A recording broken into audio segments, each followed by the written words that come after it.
Hello, everybody. Tommy Tables here with Lorn and Lou Washman's Ghost for another Genre Guys. We're really excited to have you. We're really excited to be here. And we're really excited to talk about the movie that we are going to be discussing today, which is ba-bam. Wait, hang on. Sorry, That's wrong not cartoon. It. Sorry, wrong cartoon. Ha ha ha. Sorry, not sorry. That was the Hercules cartoon I grew up on. But in fact, I remember the music from that one too. Yeah, not that one. Hercules, hero of song and story. I always wondered where he got that ring from, but we're not talking about that. We're talking about this Hercules, the Disney Hercules. And I guess in terms of genres, we would say that this is, well, I would argue that it's almost Disney's first superhero, well, one of Disney's first superhero movies, quite frankly. It's a classic hero's journey.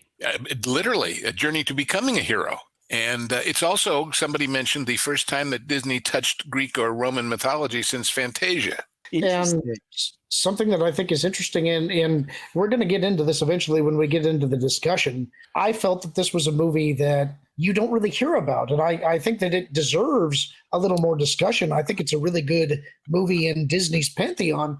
I totally agree. It for some reason got discounted because it didn't make $43 trillion, and there were a lot of reasons for that had nothing to do with the movie, like the competition that year. Well, one of the things I wondered if it was because it strayed from the princess formula. This has actually got a male hero front and center, and it feels like after that, when they really went completely into the whole princess side of things. That's true. And it also, by the way, somebody pointed out, it's one of the very few Disney cartoons where the villain doesn't get a song. Not that the world is pining for James Woods to sing a song in a movie, but still. Well, okay, so let's give a quick recap, and I'll do my best to try to recap it this time around. Basically, it is a Greek myth. It starts off with the story of how Zeus tamed the Titans, these large primordial beings, which in this movie are represented as the various elements. And he beat them in a fight because they were causing all sorts of havoc, trapped them in an unspecified prison, and then basically established Olympus. He had his wife Hera, he had all of his other god buddies, and they were just having a really grand old time. Zeus and Hera had a child by the name of Hercules, and all was good except for the fact that Hades, played by James Woods, was secretly plotting to take over the Olympians and release the Titans. And when he consulted with the Fates, the three old crones, they told him that the only thing that could stop him was Hercules. So he enlists his two minions, Pain and Panic. Pain and Panic, one of which is played by Bobcat Goldthwait. And, when I saw that, I thought, well, wait a minute. Everybody was making a big deal about anxiety being a character in the new Disney movie. We had already had Pain and Panic, and they sold plushies, so what's the big deal? True.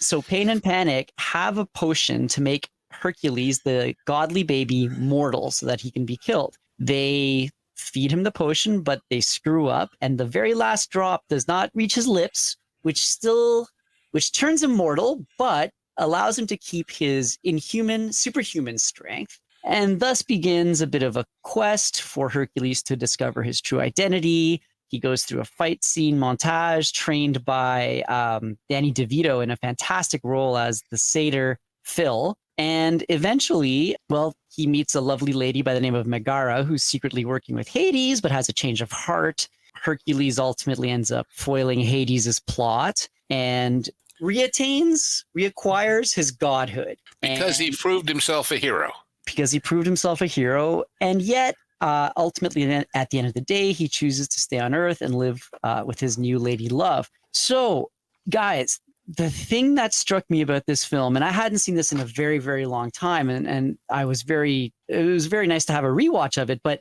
this is basically Disney's version of Superman. Very much so. I was thinking of that too.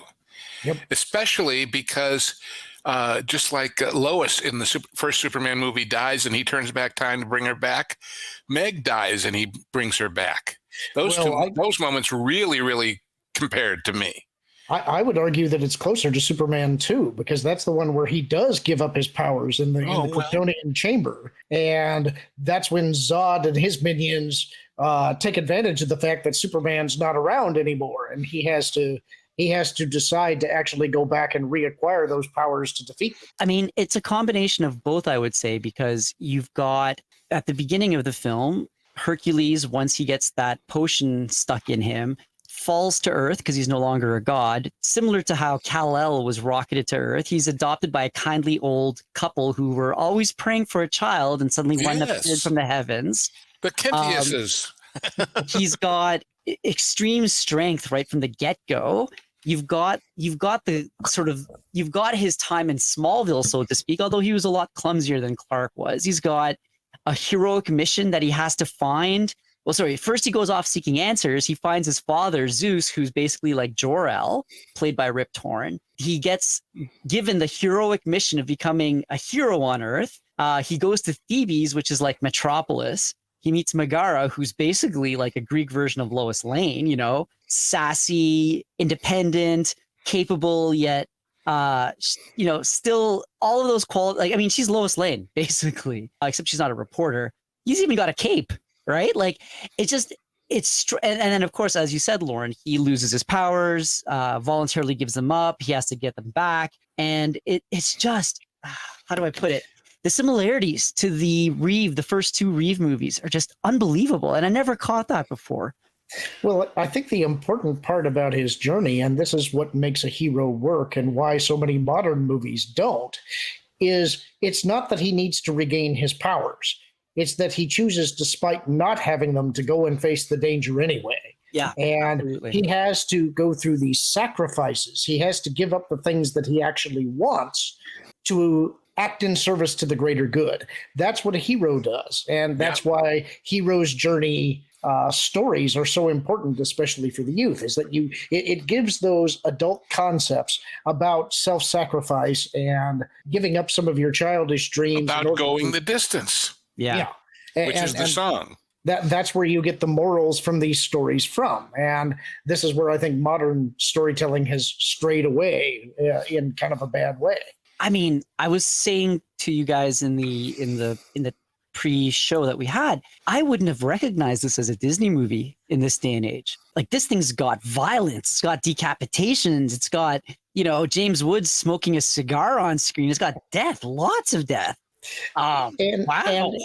And it has some kind of unique ideas about it. It's like, these are Greek myths, although they're obviously kind of sanitized a little bit for kids and simplified. And we should mention that the name Hercules is the Roman name for the character. Heracles was in the Greek. Everything else is Greek, but his name. Yeah. But they're kind of setting it up in like, for instance, his stepfather is played by Hal Holbrook, which I didn't realize until this watching. You know, they kind of set them up as like a country couple, as you would expect from America. Donovan and Martha Kent. You had this fusion. It's like one of the most brilliant things about this movie, I think, is the soundtrack. And you have these the muses singing gospel music. In fact, the first one is the gospel truth, and it doesn't, you know, that's not something that the gospels wouldn't apply to the Greeks legends in this way, but Greek choruses narrated and set up all the classic Greek drama, so that part does work. And by the way, there's a little bit of a cameo by Charlton Heston as the narrator at the very beginning, who tells those wonderful muses, "You go, girls." Yeah. And because they start off the movie that way, they actually give you the whole Greek creation myth in about, what is it, 2 minutes? Yeah. That's the other thing about this movie and all of the classic Disney movies. They're short and they're chock full of plot, and you don't care. It isn't like you're being shoved 20 minutes of exposition to get to the point. It moves at a lightning pace and still has time for song and dance and fighting and special effects and everything else. I wish they remembered how to do that now. As I was saying to Tommy earlier, I thought I would not bother to rewatch it because I thought I kind of knew it. But this afternoon I said, no, you know, I really should watch it again. And it ended with tears of joy in my eyes. Honest to God, gang. Let us not, in the course of explaining all this mythology and the technical storytelling side of this, disabuse you of the notion that it's enjoyable, because it's just plain a wonderful, fun, full of heart, wonderful movie. It just is. It's so good that you forget how good it was. And the fact that it was not a huge hit made a lot of people discount it. which is a damn shame. What's really funny is the people who try and justify that now. There's a huge body of criticism of this movie about the fact that when it opened in Greece, people threw pitas at the screen or something because they were upset because it had been changed from the real mythology. And it's like, so what? Get over yourselves, you know? But oh yeah, people were very, how dare they change the original? And I'm going, well, you know, so what? You can't. I mean, the original was basically Zeus being his randy old self, impregnating a mortal woman behind his wife Hera's back, and Hera hated Hercules. I mean, right? I'm looking at, there was an article in something called CBR. Disney's Hercules was underrated for a reason. It was at least talked about, and oh God. Lou, CBR is the comic book version of like Vice, basically. Okay, well, there you go. But I mean, it's like, it's a wildly inaccurate portrayal of Greek myth. So tell me something. When Mom and Dad took the kids to see the new Disney movie, do you think they were sitting there going, oh, wait a minute, that isn't the way it was back in the book of Greece? I mean, with all due respect to the canon of modern things, the canon of Greek mythology is not exactly inviolate, you know? And oh my God, the winged horse Pegasus belonged to Perseus and had nothing to do with Heracles or Hercules. Oh dear, my goodness, forget it, throw it out. Give me a break, guys. Give me a break. This is the same site, and these are the same authors who constantly belittle comic book fans when changes are made to their favorite characters or storylines are disregarded with the catchphrase, oh, it's just a comic book. Why do you care? Blah, blah, blah. And so it's very ironic that they would be so upset about breaking canon or Greek. And their second reason is James Woods. And if you could say that anything James Woods does in this movie makes it bad, not good, you have no concept of anything.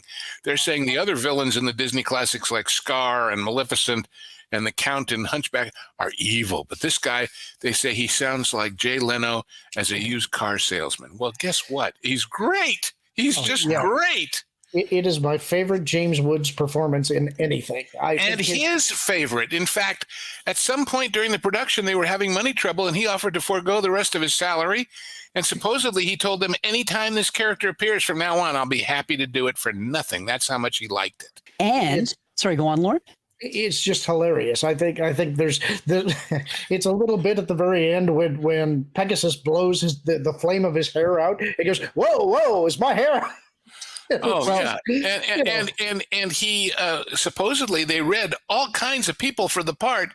Him very much at the end, and surprise, he got the gig because he was so different from everybody else. That they wrote it very, very straight and very, very evil and very, very slow. And he said, no, let's do it fast and see what happens. And of course, he's fantastic. He's just plain fantastic. Well, he lived up to his word, because after watching this movie, I thought, my gosh, why didn't they ever make a sequel or something to this? And turns out that they did do a television series for it. I didn't realize that. It was a right. And then they cut 3 episodes of that into a made-for-TV or cassette version. But I don't know. But he came back. He came back for the voice of Hades in that TV series, along with the original voice actor, Tate Donovan as well. But yeah, I mean, James Woods loved this character, and you can really see it on screen. Like, it's a fantastic. And they talk about all the people that they recorded first for this and the other parts. They recorded, 10 or 15 very famous actors, for example, for Phil. And one of them supposedly was Red Buttons, who some of you may know from his routine about I Never Got a Dinner. And Red Buttons, after doing it, turned to him and said, come on, guys, you know who you're going to hire for this. You're going to hire Danny DeVito. And they did. So, the performances were off the wall in this. Rip Torn. I've never seen such a nice and kindly and supportive and loving Zeus in my life. Yeah. he did the job. Well, he had that great voice, and that's what made it work, especially when you put a little bit of reverb on there. He's got the big booming kind of thing. It's just, the casting in this movie is excellent. Yeah. And, it reminded me, the other part that he's played in the movies that his voice sounded like this more was Albert Brooks' film Defending Your Life, which is another one we should do sometime. Oh, okay. And he plays the whole deal is, in Defending Your Life, to be very quick, he dies and is on trial for his life as to whether he should go to heaven or hell, basically. And Rip Torn is his lawyer. And he's just, God, he's funny. Anyway, great movie. Go see it. Meanwhile, back in Greece. Well, I think I want to go back a little bit to the comic book discussion that you kicked off, Tommy, because really the Greek heroes and the Greek myths are so wonderful because they were basically parables that were describing all of the various emotions and states of man and how flawed man is, but putting them in these soap opera-like stories where they're bigger than life. And that's exactly what comic books are. It was taking these Greek archetypes and applying them to the modern day. And so I think that's why they work so well for kids. And the Greeks wrote their myths that way and envisioned their gods that way so that people could identify with them and worship them and think of them as, in a way, godly people, that they weren't so separate from everybody. That was wisdom. That was wisdom in those days. It really was. Yeah, and it was to become a god, as Hercules does in this movie. It was usually great feats that raised them up above whatever the common people were, but it wasn't something that was unattainable. They were personal gods in the way that it's like you could talk to them, and that's also kind of a brilliant idea. Well, I mean, they were meant to inspire, right? Although I have to admit that a lot of them didn't really have very, very happy endings per se. Oh no. This image that I just threw up on here as well, that's another point that struck me about the similarities between this and Superman. Hercules, when he meets Megara for the first time, he's basically channeling Clark Kent, kind of nervous, shy around her. She's kind of walking circles around him, literally. Yes. And I could not get over the similarities. I'm still stunned by it, frankly. And by the way, the actress who does the voice of Meg, Susan Egan, they rejected and not even wanted to hear her. Why? Because at that time, she was playing the role of Belle in the Broadway production of Beauty and the Beast. And they said, Belle is this sweet, innocent, wonderful girl. She's nothing like this hard-edged broad. And she said, I can do it. And they finally got her in, and sure enough, she could. Well, it's she plays that role very well. Like it's probably the most sultry role that Disney has ever done, I would say. I don't know. Nothing else comes to mind. Yeah, I agree. Well, for God's sakes, having a satyr in a movie by Disney. I mean, when you know what satyrs were, and indeed there's a scene where he's going after a couple of gals, that was kind of iffy for Disney, but they danced around it. Yeah, peeping on nymphs, yeah. Yes. But, the other thing that really struck me when I was watching this film is... Once again, it did not feel like Disney in the sense that I almost thought at times I was watching a Looney Tunes movie, especially whenever Danny DeVito was on and speaking and using his gruff voice and line as Phil the Satyr. There were like the visual cues, the gags. There was something Looney Tunes-ish about it, and I can't quite put my finger on what that was exactly. They always video the actors when they're doing the voices, but they said that in Danny DeVito's case in particular, his mouth shapes were different than other people's, and that they made a point of imitating them in the character when they animated it. That the way he spoke just sort of twisted his mouth around in some ways they hadn't seen or envisioned. Interesting. Yeah. And we could talk about the score all day long because I think it's just so good. And not just the songs, but the scoring in between. But Lou, you raised a point about the inspiration for the art style. Yes. Which was Gerald's scarf. Yeah. Right. So... And if people don't know him, I sent you a page full of a lot of his stuff. He is this very interesting satirical cartoonist who does politics and other things. He's kind of somewhere between sort of classic Old English, like what was the guy's name? Nast, who did Uncle Sam way back when, and Dolly. I mean, look at that picture, the fourth one over there with the yellow tie with the eyes. Yeah. Look at that. I mean, and he does these wonderful angular faces, and you can see that, but they softened it some in the film, but not entirely. The long nose, look at the nose on the purse there on the left. Yeah, that looks a lot like Panic. Yeah, and this guy, has his own vision, and it's certainly not what you think of as a Disney cartoon, but he was the visual supervisor on the movie. And you can see, you can kind of see it there. It's like a cross between his style and Looney Tunes style. Well, yeah, which might have been some of the audience rejection. I don't know, that they said, hey, wait, this isn't a Disney movie, but of course it is. And that's narrow-minded if anybody thought that. But what the heck? The visual gags in the movie did feel a lot more like Warner Brothers stuff. And so I think that's where a lot of that's coming from. Well, there was a lot of jokes for grown-ups. For example, when he's signing his name in the contract, it says, all the best to Sid, as in Sid Grauman of Grauman's Chinese. And there's all this stuff about he put the hole in the pita bread, and he's got an energy drink, and he's got Air Hercs for shoes, and a lot of good grown-up jokes to keep the parents happy while the kids are enjoying the movie. Some of the Which best, is something they used to do all the time and don't do anymore either. My two favorite were probably when the two kids are trapped. They're like, call IXII. Yeah. Or when he's like talking to Megara and he's like, yeah, I heard about the story of Oedipus. Boy, and I thought I had problems. Right. But I mean, all that to be said, this is a good film. It's a great film. It is also one we should mention where they worked on the incorporation of wireframe computer animation with the hand-drawn animation in the case of the Hydra. Now, those who may remember, a Hydra is a beast where if you cut off its head, 3 more grow in its place. And it's pretty complicated. And so they realized they couldn't do it without the computer. And they said 13 animators and technical directors spent a year and a half creating that 4-minute battle sequence with the computers. So anyway, and they use effects animation for the clouds in the background of Olympus. So it's an interesting hybrid. It's a very interesting hybrid. It must have been like one of the sort of trailblazers for hybrid. I didn't even realize that they had computer animation in this until I went back and rewatched it.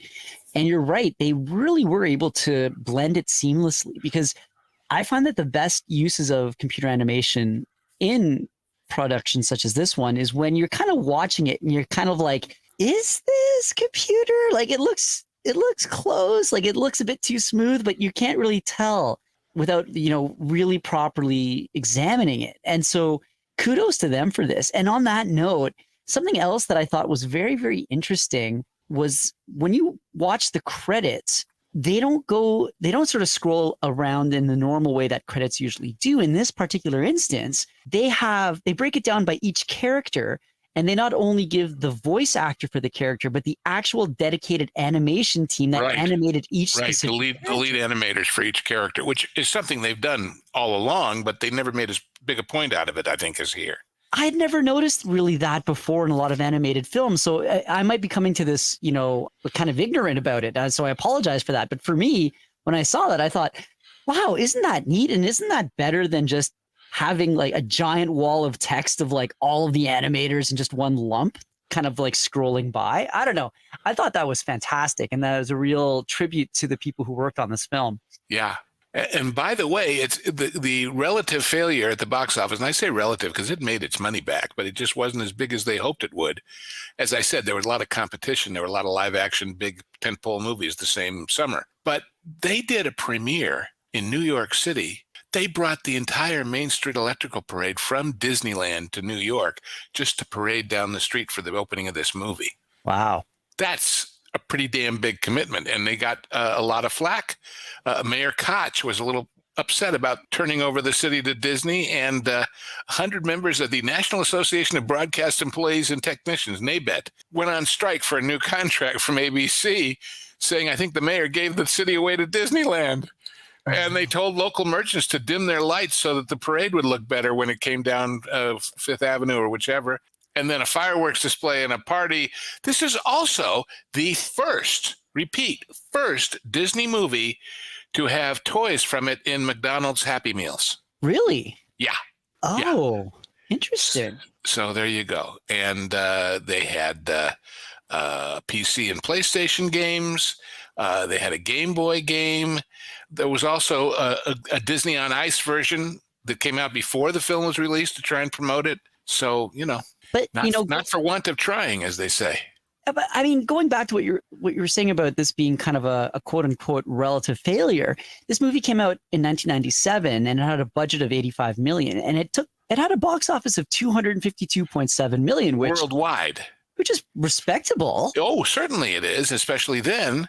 But They wish they could get that now. Well, yeah, absolutely they do, especially in those dollars converted. Yeah. But there were I'm trying to think of all the movies. I had a list here somewhere, but I can't seem to find it, of what came out at the same time.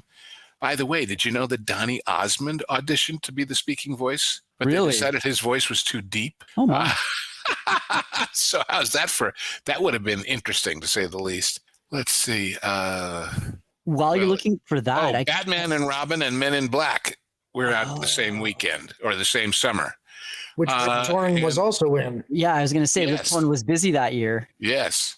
And so, they were thinking that people were turning away from animation and more to live pictures, but everybody has a reason, everybody has a reason. Well, on Rotten Tomatoes, it's got an approval rating of 82%, and the average rating is 7 out of 10. Metacritic has given it a 74 out of 100, and CinemaScore gave it a grade of A.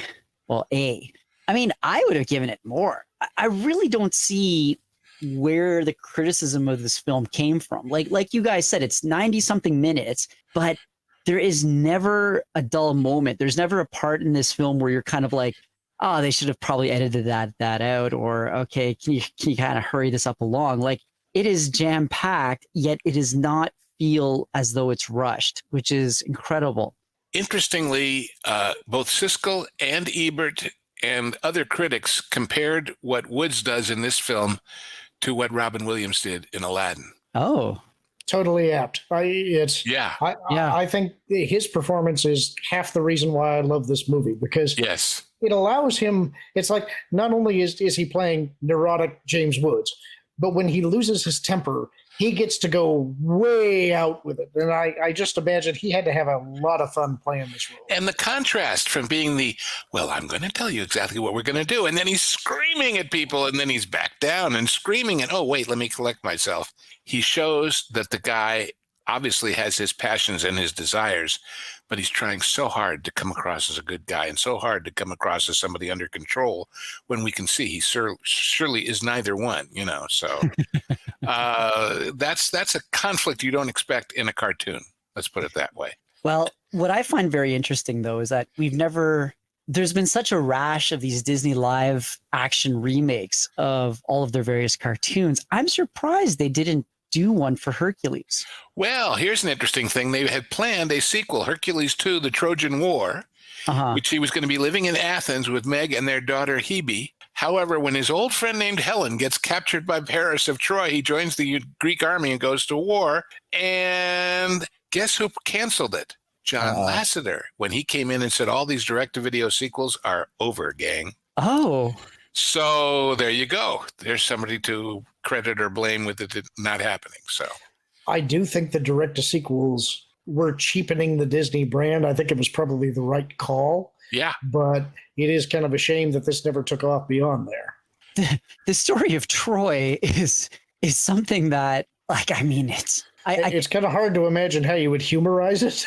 Well, humorize it, but also to just sort of write it off as a direct to TV sequel. If anything should be thrown up on the big screen as a number 2 box office movie, it should be that. So it's unfortunate that they canceled it, but that they also didn't think that it had the possibility of, doing well in the cinemas. They also planned a live action remake at one point in 2020. They announced it, but it never happened. I wonder what the details would have been. Guy Ritchie had signed on to direct the movie. Oh, Guy Ritchie? Yes. A Can you Disney imagine? movie? Yes. wow. Wow. Yeah. Wow is right. Wow is right. So there was a Shakespeare in the Park theater version that was done, and all of the King's Horses and all the King's Men, I guess, couldn't put Hercules. That's like Quentin Tarantino signing up to do a Star Trek movie. Yeah. Yeah. And that also got canceled. But hey, it could have been good. You never know, right? Yeah, I mean, well, I don't know. I would have handed it to Tim Burton and said, "Go for it. Take the scarf thing to another level." How far did it get in development? Did they have any like? It says here that on April 29th, it was reported a live-action remake of Hercules was under development with producers of the CGI remake of The Lion King set to produce the film. Joe and Anthony Russo were to serve as producers, with Dave Callahan as a screenwriter. On the May 2020, they said there will not be a literal translation, as they want the film to have new elements, still being, quote, something in the vein of the original, inspired by it. In June 22, it was announced that Guy Ritchie would direct it, signed on, and never went any further. So there you go. There's a part of me that is really curious about what that would have been. Me too. Yeah, I'd love to know who they'd cast. It wouldn't have been this movie, but it would have been interesting. I'm kind of disappointed. I kind of want to see that, to be honest with you. Do you think they'd have gone? I mean, in a way, when you're talking about the bastardization of the Greek myths, but putting it all on the screen so that you get a little flavor of it, do you think it would be something like in the vein of Clash of the Titans? I don't know. I really don't know. You mean the newer one with Sam Worthington? Either one, you know, they were both kind of doing the same thing, where you're taking this pastiche of all of these Greek myths and legends and kind of throwing them all into a ball, so that you get to see sort of a review of all of your favorite characters. Yeah, well, and of course, the song "Go the Distance" won the Oscar that year. Did it win it, or was it nominated? Yeah, no, it won. Really? Okay. Yeah, so. The version sang by the actor in the movie, or the Michael Bolton version? Just the song. They don't rate the version, but I don't know if Bolton sang it on the Oscar cast or not. But the Oscar cast. Remember when those mattered? Did you see where, as of last week, and the Oscars are coming up here any day now, they hadn't sold all the ads yet? That's hilarious. Wow. I mean, like, a lot of the ads were not sold, and you know what? Sorry, I'm reading up on this live action remake now, and yes. Lou, I don't know if you mentioned this, but apparently Joe Russo said in an interview that the remake would be a modern musical inspired by TikTok. So maybe we actually dodged. I saw that too. Yeah, I didn't even want to say it out loud because, God, isn't that scary? It's for the best. So comparing this movie, say, you wouldn't stand this up against necessarily any other serious movie, but if you were going to compare it to other Greek myths and legends, are there other movies that you would compare it to? Well, certainly there are movies of Greek stories mentioned in, not the movies, but the stories mentioned in the movie, when he talks about the piece of the mast from Jason and the Argonauts, and Hercules in his first leg in her heel. Yeah. Can I say something with love? Yes. Goyim shouldn't try and say certain words. Duly noted. Oy vey. Even those. Fair enough. Well, there were a lot of those of those that vernacular used in this movie as well. I noticed too, especially by. Well, I can't even say them now. I'm a little embarrassed. Well, something else I want to talk about in the movie. We've kind of touched on it a little bit. It's kind of incredible, the cast that they got together for this movie. If I told you that there was a movie that had Hal Holbrook and James Woods and Bobcat Goldthwait, do you think people would believe me? Yeah. And Danny DeVito and Wayne Knight. Yeah, Wayne Knight, Samantha Eggar, Matt Frewer, Amanda Plummer. I'm just looking, and Heston, of course, at the beginning. And, there's some Paul Schaefer playing Hermes. That was kind of fun. That was hilarious. Wouldn't happen now. That's NBC. Shame on you. Universal wouldn't, Yeah. But but what do you think? Like, how were they able to wrangle so many people for this? Well, like I say, they tried everybody, and then, finally stuck with a few that they liked. But I guess it goes a lot of voice talent. Well, I guess it goes to show you just how highly and well regarded Disney was at the time, that so many people were kind of climbing all over themselves. Well, and of course, aside from, obviously, you want a gig and you want to get paid and you want to do a show and you want to be in something, you never know when some minor character you play is going to wind up being the sidekick in the spinoff, and give you a gig for a long time. So There's always true. that with these movies. So, And I would imagine for some of the littler parts, maybe it wouldn't surprise me if the casting directors had some friends or people that they wanted in the parts to just say, "Hey, you want to come in and do a little thing here?" yeah. But I mean, the number of people that they tried and didn't use, like I said, especially for Hades and for Phil, some pretty big people got involved in this for a moment. And obviously they get paid for that day, but it's just kind of, how come, when as I said, when Red Button said, you're going to hire Danny DeVito apparently told him that they should get Jack Nicholson for Hades, but he wanted too much money and a big piece of the action, so they didn't do it. But I don't think that would have worked. I don't either. It would have been certainly very different, but well, one of the things that I have to say, and this is going back to what we talked about at the beginning, this is kind of one of those instances, I think, where you don't see the forest for the trees. Disney, and especially Marvel Studios, are obviously floundering right now. They're not sure where they're going. They can't seem to put a good movie together for the life of them.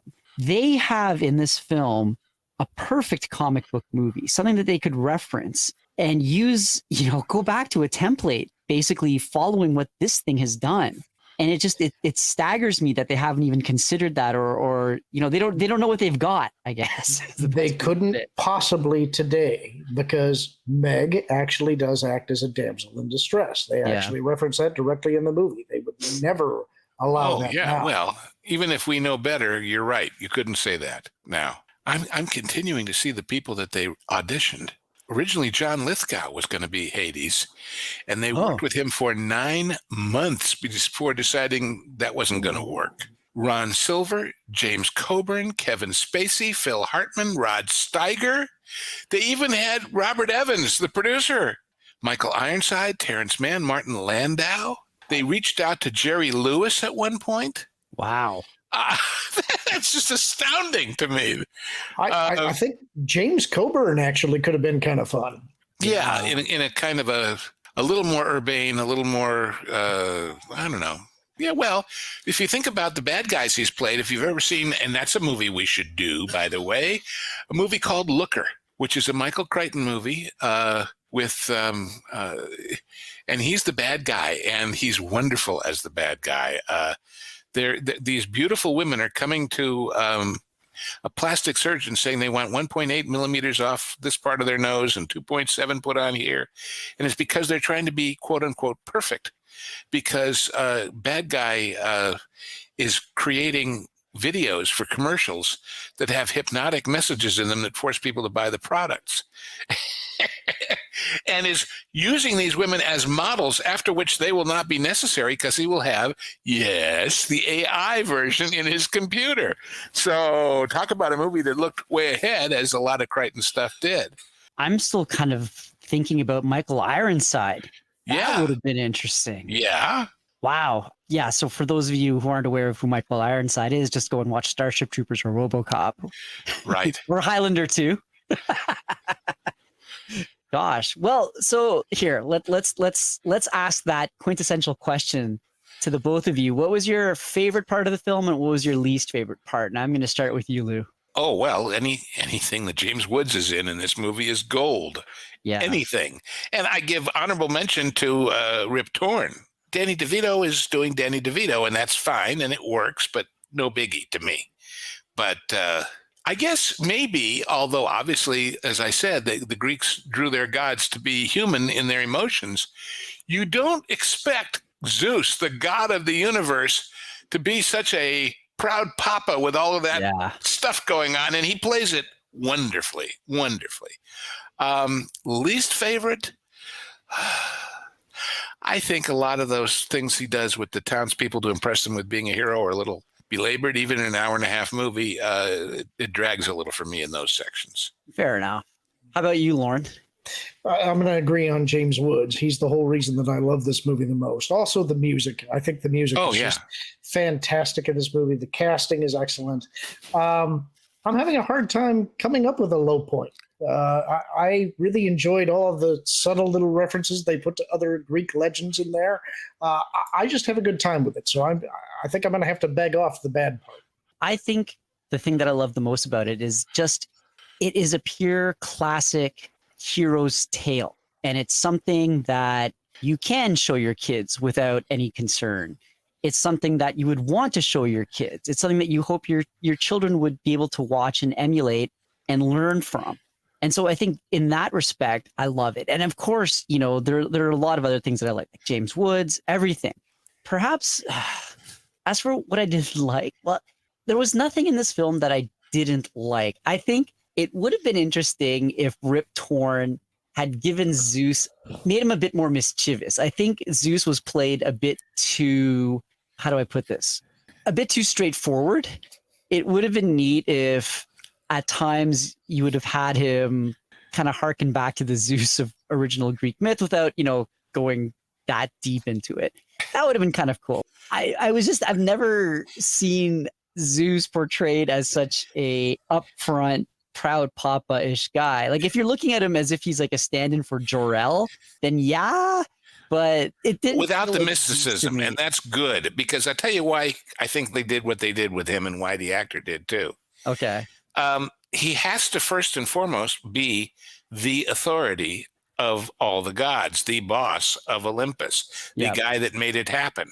And because the movie hasn't got the time or the interest to go into all the other gods and their stories and who they are, he's got to instantly have that commanding presence that you don't miss anybody saying, yeah, but what if we did this, boss? You know what I mean? So to me, that works for it, not against it. Now, if there had been a sequel, you know, and it would have been Zeus and the seven happy gods of Olympus or something, then you could broaden that out. But the way the movie plays and the tightness, and that's, I should have said, the amazing economy of storytelling, especially in this day and age, a lost art and then some, is so damn brilliant in this thing. I mean, if you start watching this movie and you realize how much story you are getting so palatably and so with such fun, and understanding every beat and getting from the start to the finish at what is on the one hand a breakneck speed, on the other hand it takes the time to pause, not only for comedy but for romance when it wants to and when it should. That's an art that sadly has gone by the wayside, especially, I mean, how'd you like a doubleheader of this and Wish? How'd you like a doubleheader of this and anything they've done in the last 5 years? Don't worry, Lou. Don't worry, Lou. Dare. AI will bring that back. Oh, yeah. Swell. Well, gentlemen, any last thoughts on this film? Just watch it if you haven't. Yeah, and if you have, if it's been a long time, go back and look, because you're going to be so pleasantly, happily surprised at what you thought was there and how much better even than it is already. You really will. You really, really will.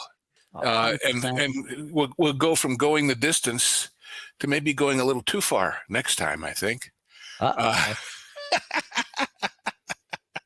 With heroes, indeed heroes. And thank you guys. And thank you to the audience for listening to us. And we've gotten, well, Pro's gotten a lot of brand new members. You've all been extremely generous with giving out memberships. And so for those of you who are new members and who are tuning in, please do not hesitate to go back and check the archives, because we've done quite a few of these things already. And there might be a couple of films in there that perhaps would tickle your fancy. So I'll bet more than a couple. More than a couple. Because we're picky. We are. There's a lot of back and forth. If I had my way. If you saw the fights we have over the ones some of us think are stinkers and some of us don't, you'd know that we're very carefully curating your experience on this show. If I had my way, we would have already reviewed Battlefield Earth by now. Darn it. Oh, God. And on that note, if you guys have any suggestions for us, we would love to hear them. There have already been a couple of suggestions that we are going to be incorporating into our schedule moving forward. So drop us a comment down below. Keep it coming. We love to hear it, and we want to see what you want us to see. Sorta. That's a good catchphrase, though, isn't it? Yeah, well, okay. We're bringing you the movies you only thought you knew, or only thought you'd seen, or only thought you wanted to see. We hope we're adding to the experience, but let's not forget that the primary experience, watch the movie. Yes. And preferably build up your library, because Yes. I think every one of the movies we've done, and there have been a wide variety of topics and styles and messages and non-messages and everything else. Certainly from last week to this week, we've run a gamut. Every one of them is one that 5 years from now you may want to watch again and want to share with kids and grandkids. One of the pleasures I'm having with grandkids is sharing the culture of my youth with them, and particularly with the older boy who's now 8, 9. I started off by giving him the 1966 Batman box set. Oh. Then I went to F Troop. Then I went to the Jetsons. And I think there's a Man from U.N.C.L.E. coming in his future, so we'll see. But these are things that were good. I have a theory about this whole nostalgia thing. You know, there was a period when suddenly everything was going Art Deco again, and everybody was, oh, golly, all the great old musicals, the Busby Berkeley stuff. The good old stuff is good not because it's old, but because it's good, period. So, you know, don't get confused on that. Some people do. And anyway, I'll get off my soapbox now, but watch the movies, folks. That's why we're here. Inspiring. The Batman television series. Oh boy, I might have to. What was funny is I said to him just in a conversation, I don't even know how it came up. I said something about some days you just can't get rid of a bomb. And he looked at me with a smile and said, what? So I went on YouTube and pulled the moment from the Batman feature film that they made where he's running around that pier trying to throw this classic bowling ball bomb away. And everywhere he goes, there's nuns and a Salvation Army band. And he's going to throw it in the water, but there's ducks. And he turns to the camera and says, some days you just can't get rid of a bomb. And he loved it. And from there, the rest, as they say, is turbines to power and atomic batteries to speed. Maybe we should do that movie as well. All right. On that note, guys, it's been a pleasure once again. And we will see you here for the next genre, guys. Audience, let us know your thoughts. Keep them coming. And we will see you soon. We hope you enjoyed that special presentation of The Genre Guys here on 23PO. Be sure to subscribe to this channel for more content like it. And if you want to enjoy every episode of The Genre Guys as soon as they are released, be sure to become a member at WW Pro's YouTube channel. What were your thoughts on this amazing film? Let us know in the comments below, and thank you so much for watching. T3PO. Please comment, like, and share this video, and don't forget to subscribe to That Park Place Podcasts Online, your source for exclusive content and highlights from WDW Pro, The Pro Show, and That Park Place for all the news that should be fun.